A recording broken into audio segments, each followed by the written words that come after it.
Hello. Um, Good morning, although I'm speaking to you from yesterday evening.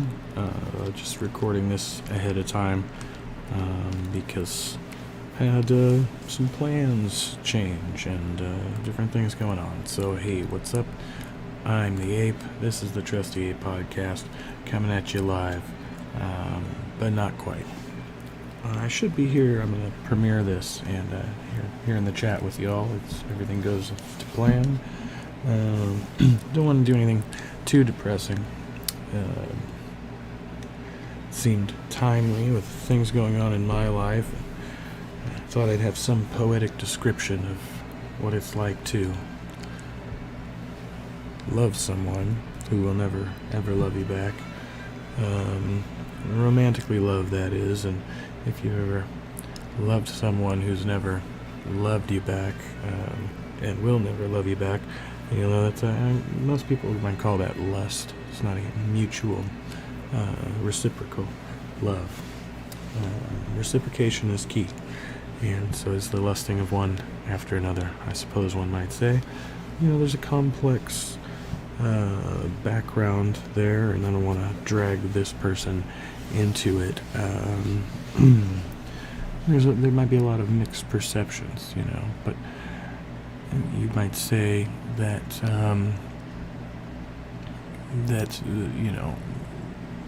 their perception is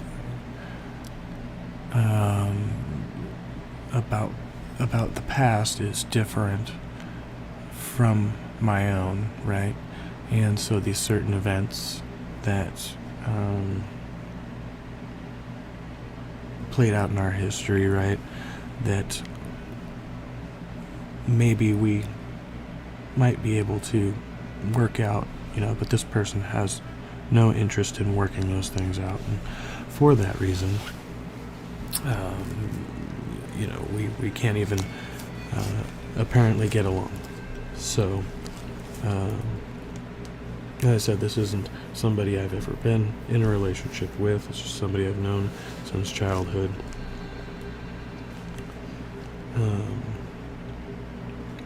It's all very complex. But I want to talk about the feeling of it, the emotion, because it's not quite what a lot of people might think. It's not something like out of a movie, although that will kind of come into play when we talk about expectations. But the actual feeling is actually somewhere between this very elated hopefulness, where one might keep convincing themselves that this situation will change. There will be some breakthrough, right? But this high hope is also mixed with this feeling of deep despair, especially every time one gets a disappointment, some kind of bad interaction, and it kind of puts one on this emotional roller coaster, unfortunately, so that it makes even really interacting with this person very unhealthy, apparently, even though one might feel compelled to attempt to interact with that person, right? So there's the other aspect of that, which is this constant disappointment, dissatisfaction, which leaves one kind of longing to move on and find something that's sufficiently compelling to keep one away from that. And I had obviously had other relationships and things like that. I don't know if that did more damage to that relationship, than I might have had better chances of reconciling with that person had I not pursued family right away, after coming of age and all of that. So we kind of have to wreck this expectation of the big movie ending, where everything just kind of comes out right in the end. It's not necessarily the way real life ever works, and that's why they call it a Hollywood ending, I guess. Some coping strategies, exercise and breathe, and do breathing exercises. Maybe meditate. That always helps. I don't have a lot of great advice for you. Some good advice might be, if you can't, try to reach out to the person, see if you can reconcile, at least come to some kind of terms where it's not a negatively ended relationship, But if you can't do that, at some point you do just have to move on. After a certain amount of time, you must allow yourself to break that bond. It's going to be very unhealthy for both parties for you to keep going back and beating your own head against the wall over and over again. And don't expect the change. Adjust your expectations and realize you're not in control of all the outcomes, and there's another party involved, and you can't control that person. You can't make them want something they don't. It reminds me of that old Cheap Trick song, "Want You to Want Me." It's great, but if you're into that sort of thing. Anyway, that's about all I had to say. Moving along with life, a lot of new things coming about.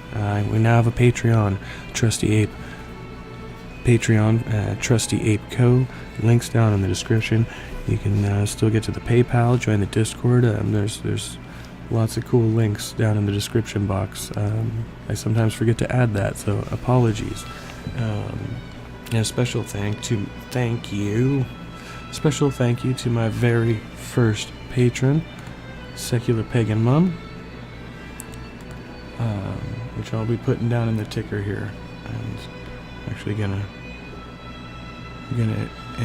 put a special one here.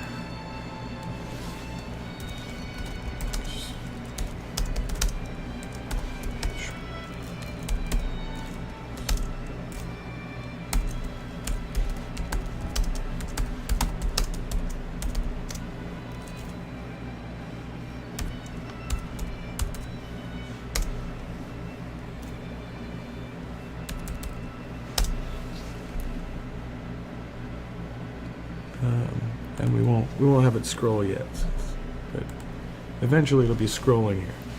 We got a very charitable contribution, and I'm going to be putting some content up there soon on Patreon. Some very exciting content. I've got some ideas we'll announce here soon, and right now we have the 3 tiers. If you have any suggestions about that, drop them on me. I was just kind of trying to make shit up as I go along and fake it until I make it, or whatever they call it. And, love the people who love me back. What's that other song? Love the one you're with? Yeah, something like that. I don't know. Trusty fucking Ape podcast coming back at you. Oh yes, if we reach 10 patrons, we'll do our very first live Ask Me Anything on the Patreon there. So that's our goal. Very good. And I guess I should have put whatever. I'm not going to worry about grammar right now. Grammar Nazis, be gone. This is the Trusty Ape podcast signing off. We will be airing the very first Stupid Monkey philosophy video very shortly, and the very last Onion of Truth here on this channel. So look forward to that. Be well, be kind to others, and stay trusty. Bye-bye.